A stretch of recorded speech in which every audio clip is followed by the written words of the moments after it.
Yun, magandang gabi sa inyo lahat. Ang topic natin ngayon guys, kung paano nga ba mag-loan sa SSS. Ngayon, ituturo ko sa inyo lahat, step by step.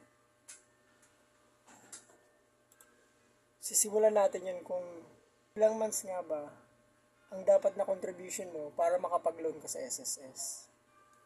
Yan. At least, nire-required ni SSS na may 36 months ka o 3 years na contribution bago ka makapag-loan. Pero bukod doon, kailangan may active ka na 6 months. Pero kung yung 36 months mo na contribution tuloy-tuloy yun, pwede ka na mag-loan. Pero halimbawa, dito, may nag-message sa atin dito. Si Kuya Inol Cruz Lade. Binalibaliktad ba ni Kuya yung pangalan niya? Si Kuya Lino de la Cruz. No?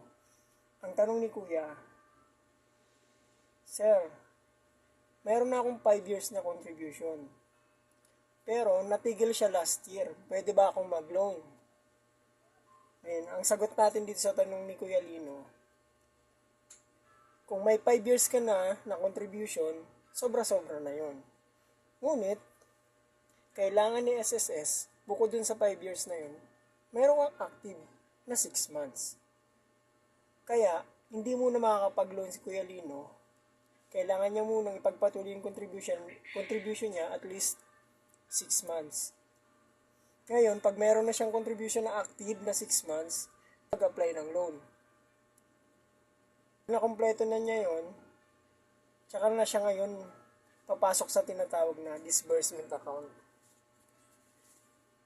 Yung disbursement account guys, yun yung magpo-provide ka ng ATM mo. Pero may binibigay sa SSS na libreng ATM sa mga qualified na mag-loan. Partnership niya yung Union Bank na ATM card. Yun yung ini-issue nila para kung mag-loan ka na, dun mismo papasok yung pera mo. Ngayon, paano nga ba yung disbursement account na tinatawag? Ang unang-una, gagawa muna tayo guys ng user ID at password kay SSS. Paano nga ba gumawa ng user ID at password kay SSS? Kailangan, sa mga employed, meron kayong employer number. At importante sa lahat, active yung cellphone number nyo kay SSS. Kasi iba na ngayon yung patakaran ni SSS. Bago ka makapagawa ng account, may darating na OTP sa SIM card kung ano yung nakaregistered sa'yo.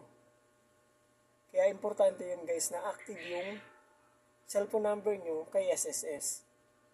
Ngayon, pag meron na kayong user ID at password, dun nyo na i-apply yung disbursement account. Pipicturan kayo, hawak nyo yung ID at ATM nyo na magkasama. Ngayon, after nun, maghihintay ka ng 2 to 3 days para sa approval ng disbursement. Pag nag-reply na sa SS na approve na yung disbursement mo, tsaka palang lalabas kung magkano yung offer niya sa'yo, kung magkano ba yung maloloan mo. Pag in-apply mo na yung loan, maghihintay ka ulit ng 3 days para papasok yun sa ATM mo.